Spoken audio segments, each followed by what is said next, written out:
L'échiquier international, bienvenue à vous. La guerre, ou plus exactement la doctrine militaire à l'ère de l'intelligence artificielle. Comment ça marche? On s'y intéresse pour notre émission du jour. Que peut l'IA sur les champs de bataille et comment peut-on articuler cette technologie pour parfaire et consolider une défense du territoire? Bien sûr, on s'intéressera au cas algérien, mais également on verra comment l'outil a été utilisé sur certains théâtres d'opération avec quelques exemples concrets.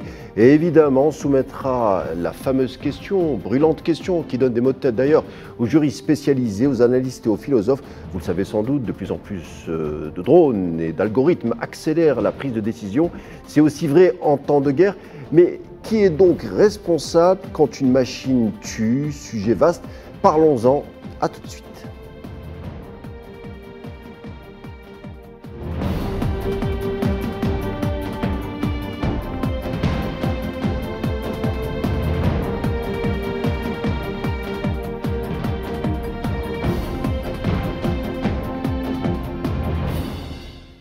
La numérisation et la guerre, vaste sujet qui n'a pas encore livré tous ses champs de réflexion, mais ce qui est certain, et on l'observe de plus souvent, l'intelligence artificielle bouleverse le champ de bataille, la stratégie militaire et le renseignement. Si les robots et les drones ne sont pas encore les maîtres de la guerre, ils en changent radicalement les règles.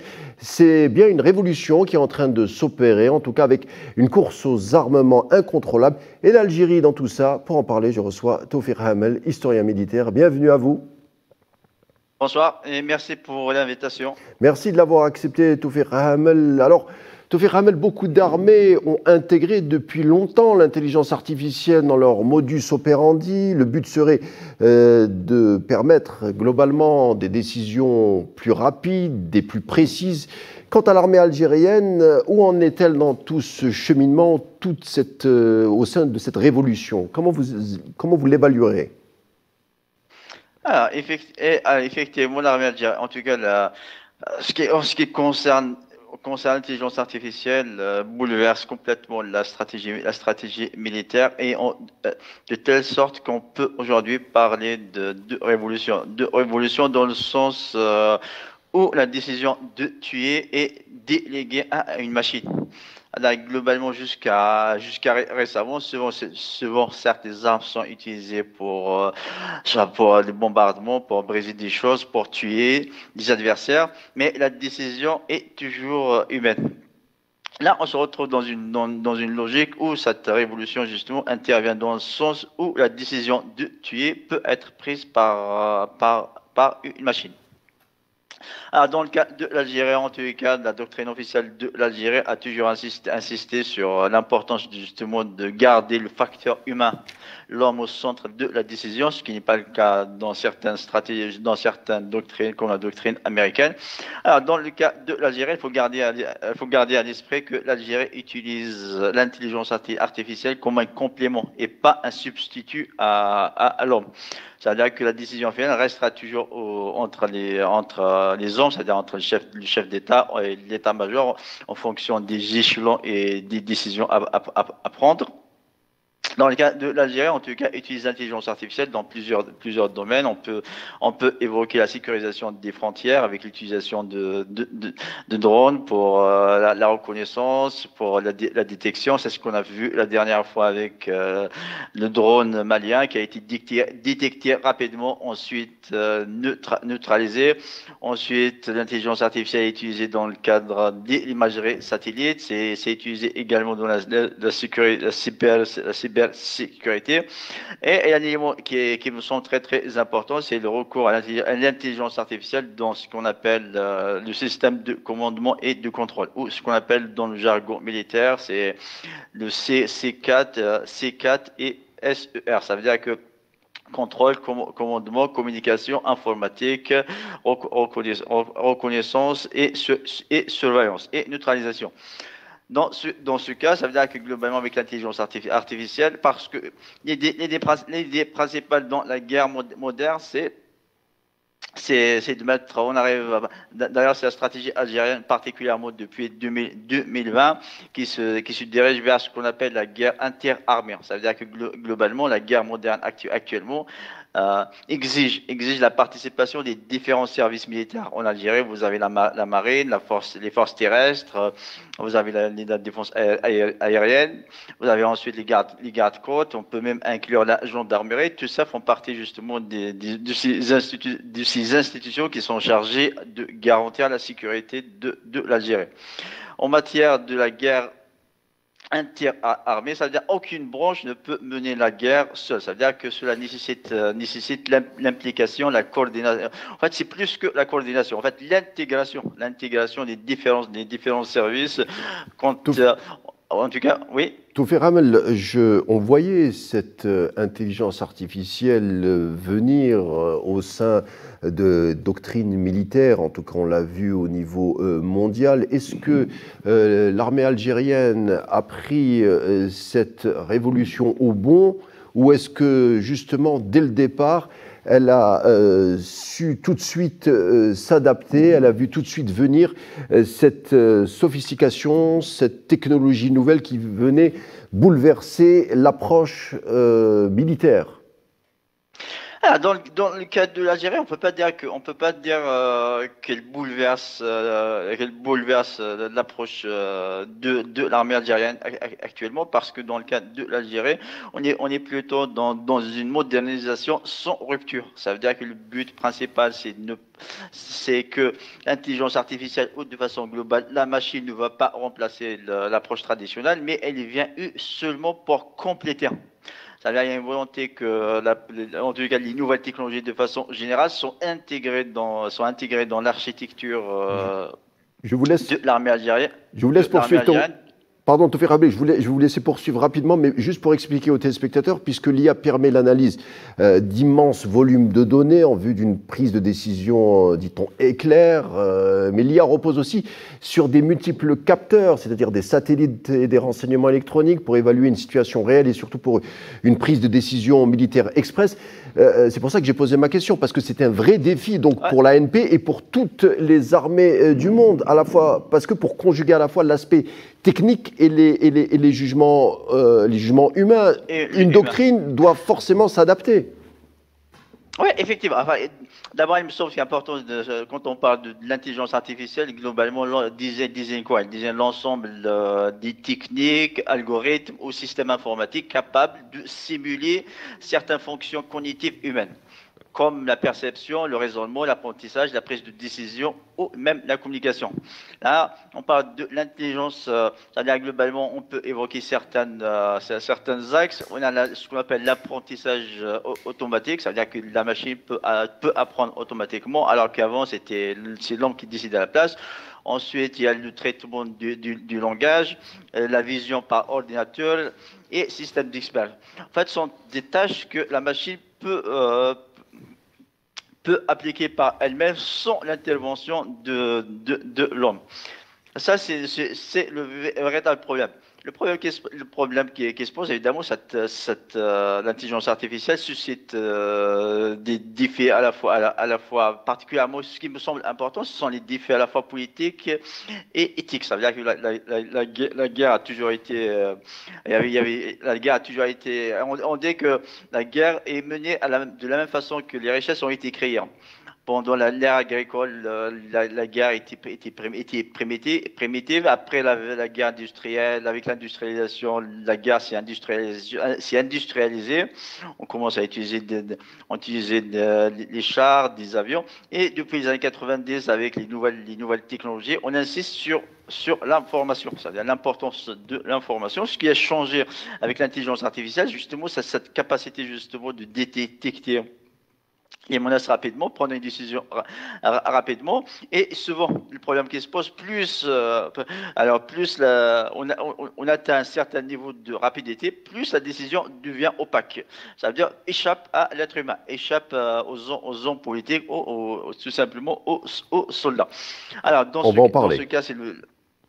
On va en parler. C'est tout le problème. Et comme j'avais dit, dans le cas de l'Algérie, justement, à la fois, Elle essaie d'intégrer les nouvelles technologies, parmi lesquelles l'intelligence artificielle, mais sans qu'il y ait une rupture radicale avec son approche traditionnelle.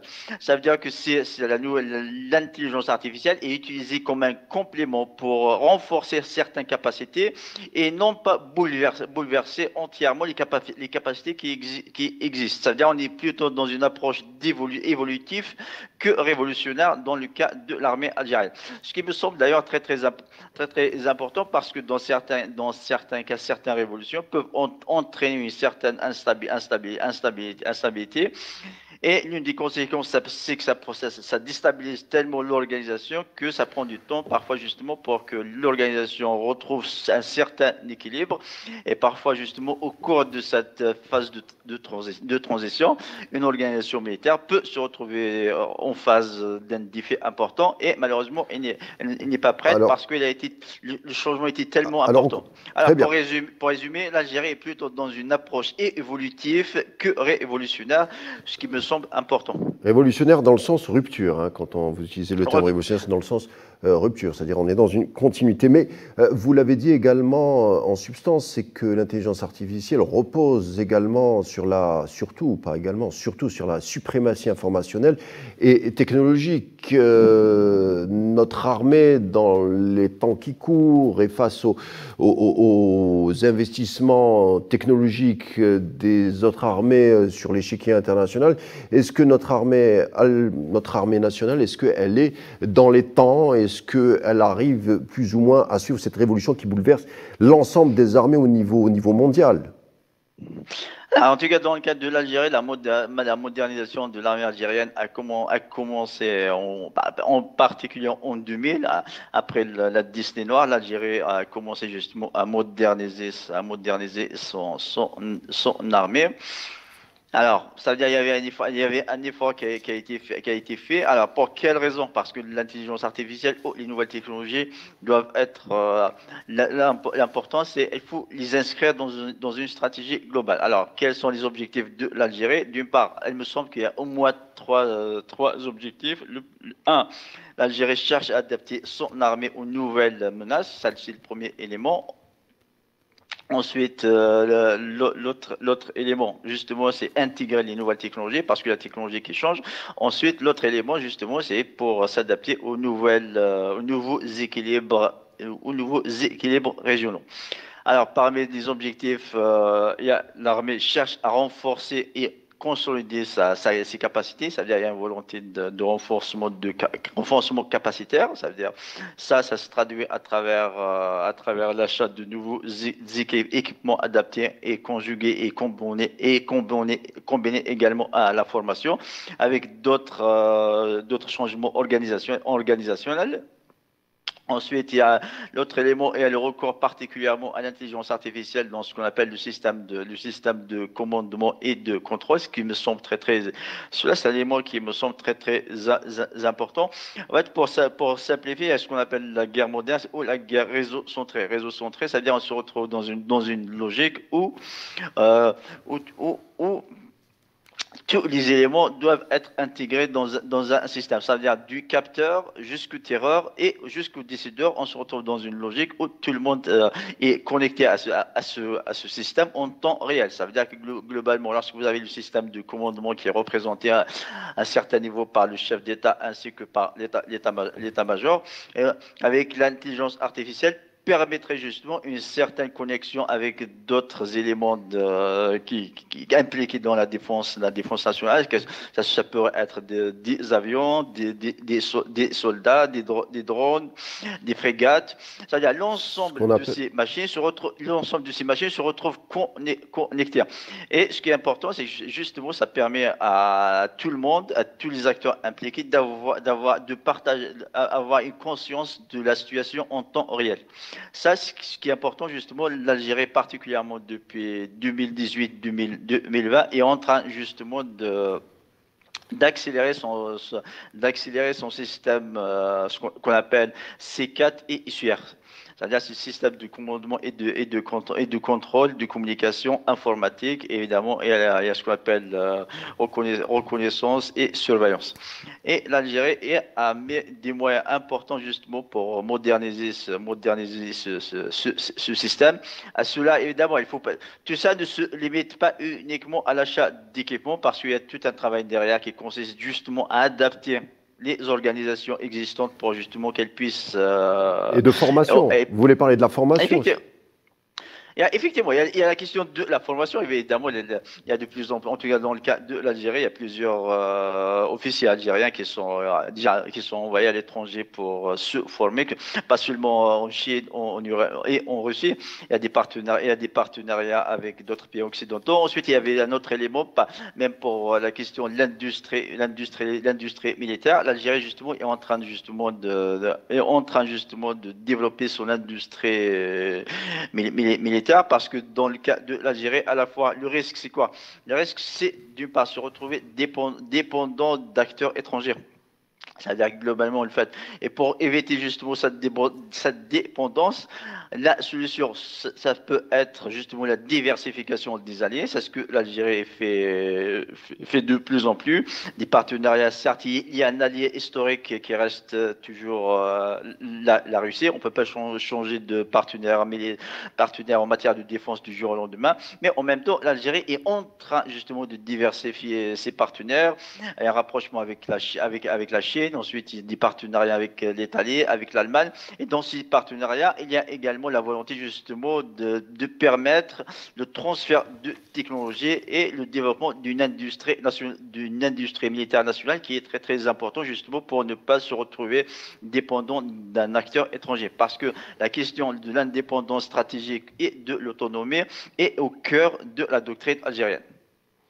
Alors, chaque armée est une résultante d'une histoire, d'une géographie, d'une doctrine et surtout des défis, des enjeux qui se dessineraient pour que cette armée s'adapte, pour façonner une armée. En quoi l'intelligence artificielle peut approfondir, en tout cas écrire ou rajouter un autre chapitre à notre doctrine militaire, selon vous, en tant que chercheur? Voilà, dans le cas de... En fait, ce qui est intéressant de mon point, ce qui est important, ce qui me semble important dans la doctrine algérienne, c'est-à-dire quand on regarde depuis son indépendance, il y a ce qu'on appelle cet effet cumulatif. C'est-à-dire quand on regarde depuis l'indépendance jusqu'à les années 80, la doctrine de l'Algérie était ce qu'on appelle la doctrine territoriale, de défense de territoire. Il y avait une organisation, il y avait la structure, il y avait 6 régions militaires avec une certaine décentralisation et ce qu'on appelle une autonomie opérationnelle. Ensuite, par la suite, les années 90, cette doctrine a été... En fait, on a commencé à mettre l'accent sur la contre-insurrection, parce que c'était une période très très particulière dans l'histoire de l'Algérie. Ensuite, à partir de 2000 jusqu'à 2025, on a commencé justement à mettre l'accent sur le développement interarmé. C'est ce qu'on a pu constater justement à travers les différents exercices militaires où on se retrouve parfois avec l'armée de terre qui coopère avec les autres services. C'est-à-dire globalement dans la doctrine interarmée, c'est-à-dire tous les services participent à l'effort de guerre sur le même champ de bataille. On peut même lancer ça, on peut même pousser cette logique vers même dans le budget. Ensuite, à partir de 2025, il y a eu ce qu'on appelle la projection défensive. C'est ce qu'on a pu constater avec la modification de la Constitution. On a commencé justement à revoir les bases juridiques. Il y a de plus en plus de coopération régionale, comme ce qu'on a pu constater récemment avec les États-Unis. Ce qui est intéressant, c'est que quand on regarde ces différentes doctrines, ces doctrines qui ont été adoptées depuis l'indépendance ne s'excluent pas. Par contre, en fait, il y a un effet cumulatif, c'est-à-dire chaque couche apporte sa nouveauté à l'autre couche. Et au final, le but justement, c'est cet effet cumulatif entraîne. En tout cas, l'objectif, c'est de renforcer la résilience et la capacité de c'est pour ça que défense nation. C'est pour ça que j'ai parlé de chapitres au sein de cette doctrine militaire pour mettre l'accent sur cette continuité. Taoufik Hamel, l'armée nationale populaire et l'intelligence artificielle d'un côté, la défense du territoire de l'autre, avec, vous l'avez dit tout à l'heure, l'épisode du drone malien abattu, c'était fin avril dernier. En se renseignant, on s'est rendu compte qu'il y avait une infrastructure numérique bien établie concernant notre armée nationale qui articule l'intelligence artificielle et la défense. Est-ce que selon vous, à travers cet épisode, on a aussi voulu connaître et tester l'état de technologie défensive de l'Algérie qui passe aussi par le numérique? On sait que cet épisode a intéressé beaucoup d'analystes militaires de par le monde. En fait, c'est ce qui est intéressant. On dit que dans le cas de l'Algérie, si on regarde les différentes déclarations des chefs, des responsables militaires, notamment le chef d'état-major, souvent, plusieurs fois et régulièrement, il insiste justement dans ses déclarations sur au moins deux aspects. Le premier aspect, c'était insister sur la modernisation et la numérisation de l'armée algérienne. Ça a été dit à plusieurs fois dans les déclarations du chef d'état-major, mais sans apporter des détails techniques, sans apporter des détails techniques. Ça veut dire qu'il y a des choses qui se font. Après, il y a ce qui relève du secret de défense. Chaque État a sa façon de communiquer. Mais dans le cas de l'Algérie, il y a beaucoup de choses qui se font, que ce soit au niveau de la création de certains centres, dans la création de certains centres de cyberdéfense, que ce soit au niveau de la formation. Ensuite, en fait, on peut pas imaginer mettre en place le système de commandement, de contrôle sans mettre en place des organisations adaptées. Au niveau de l'état-major, il y a de nouvelles organisations justement qui sont notamment la création de centres interarmés de commandement numérique, l'intégration des réseaux sécurisés de communication tactique stratégique. En fait, tout ça nécessite nécessairement de nouvelles organisations, que ce soit dans le cas de l'Algérie ou n'importe quelle armée. À partir du moment où on intègre de nouvelles capacités, il faut mettre en place justement les organisations. D'une part, il faut juste garder, de mon point de vue, pour garder à l'esprit le fait qu'il y a une relation directe entre changement doctrinal, organisationnel et technologique. L'intégration de nouvelles technologies souvent implique des changements doctrinaux et même organisationnels. Parfois, certains changements technologiques entraînent des changements fondamentaux et parfois, c'est juste et seulement des ajustements pour que la nouvelle organisation ou tout simplement pour que l'armée puisse optimiser ces nouvelles technologies. Dans le cas de l'Algérie, j'insiste sur le fait que l'approche pour l'instant, ça reste une approche évolutive, dans le sens où on essaye de tirer parti des nouvelles technologies sans entraîner une rupture qui peut déstabiliser l'organisation. Alors, autre thématique, ça touche l'international. En tant que spécialiste, vous devez observer comment l'IA est utilisée dans les autres théâtres d'opérations militaires, comme la guerre russo-ukrainienne avec la guerre des drones, on en a beaucoup parlé. Il y a aujourd'hui une course aux armements basée sur le numérique qui semble, en tout cas on en a peur, qui est incontrôlable. À l'avenir, est-ce que selon vous, cela ne risque pas de faire voler en éclats l'éthique militaire et le droit international ? Il y a tout un problème. Il y a un problème. En fait, ça, on peut trouver dans le cadre de la stratégie américaine, dans le cadre de la stratégie américaine, la doctrine américaine qui pose un vrai problème. Alors, il y a deux thèmes qu'on peut, deux expressions ou deux approches. Il y a ce qu'on appelle l'état d'exception algorithmique. Dans ce cas, ça veut dire qu'il y a une délégation presque totale de la décision à la machine. Ça veut dire que globalement, et tout ça, quand on dit délégation, là, on ne parle pas uniquement de la technologie, parce qu'il y a toute une série de procédures derrière. Il y a des décisions qui ont été faites. Ça veut dire que globalement, on se retrouve dans une approche d'état d'exception où les décisions importantes sont prises tout simplement par la machine. Et l'homme, finalement, n'intervient pas. Ensuite, il y a l'autre conception qui est défendue, ce qu'on appelle la conception, la responsabilité par la conception. Ça veut dire que la question de l'éthique militaire, la question qui doit tuer, doit être intégrée dès le début du processus ou la création d'une nouvelle technologie. Mais c'est un risque, Tawfiq Hamel. Mais c'est un vrai risque. On sait que les États-Unis développent ces technologies, pourraient peut-être, on se pose la question, pourraient peut-être se retrouver piégés de leur propre innovation. Effectivement, malheureusement, le risque évidemment existe, particulièrement actuellement, comme généralement les États arrivent à se mettre d'accord ou avoir un certain consensus pendant les périodes de coopération. Le problème qui se pose, c'est qu'actuellement, le système international connaît une phase de transition, de méfiance stratégique, d'insécurité, qui fait que les États se replient sur eux-mêmes et chacun essaie justement d'avoir la meilleure armes ou d'inventer la dernière arme capable de lui fournir un avantage stratégique.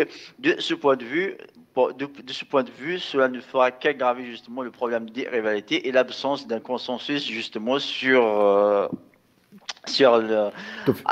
recours aux drones ou l'IA de façon générale. Tawfiq Hamel, dernière question, rapidement. On a vu comment l'IA a été utilisée dans le génocide à Gaza. Gaza était, semble-t-il, un laboratoire de surveillance et de frappe qui ont été fixés par l'intelligence artificielle. Est-ce que l'intelligence artificielle a, selon vous, optimisé le génocide, en tout cas accéléré les morts de civils à Gaza? Rapidement, s'il vous plaît. Effectivement, dans le cadre de la stratégie d'Israël a toujours consisté à éviter ses pertes, même au détriment des civils, au détriment du droit international. De ce point de vue, que ce soit l'intelligence artificielle ou pas dans le cadre de la stratégie d'Israël, on n'a pas vraiment tenu compte ni du droit international humanitaire, ni des conventions de Genève, ni des civils. L'intelligence artificielle n'est pas en cause, vous allez me dire c'est toujours l'homme, mais l'intelligence artificielle a joué aussi un rôle. Ah, évidemment, a joué un rôle. En fait, il a tout simplement facilité le travail des soldats israéliens. Globalement, il y a une tendance parfois à présenter l'intelligence artificielle comme un moyen justement de mener une guerre propre. Sauf que, comme j'avais dit tout à l'heure, c'est le problème qui se pose, c'est la décision reste toujours politique. Soit on va opter pour un état d'exception algorithmique, soit on va opter pour la responsabilité par conception. Et là, ça veut dire qu'au début de chaque nouvelle technologie, tout ça doit être pensé. Et il y aura la dimension juridique, éthique, qui doit être justement réfléchie. Merci Tawfiq Hamel. Merci beaucoup pour ces éléments. Tawfiq Hamel, je rappelle que vous êtes historien militaire. Merci d'avoir été avec nous et nous permettre d'avoir peut-être mieux cerné le sujet. Je vous dis à bientôt. L'échiquier international arrive à sa fin. Merci de l'avoir suivi. Bonne suite des programmes sur Al24 News et on se dit à demain.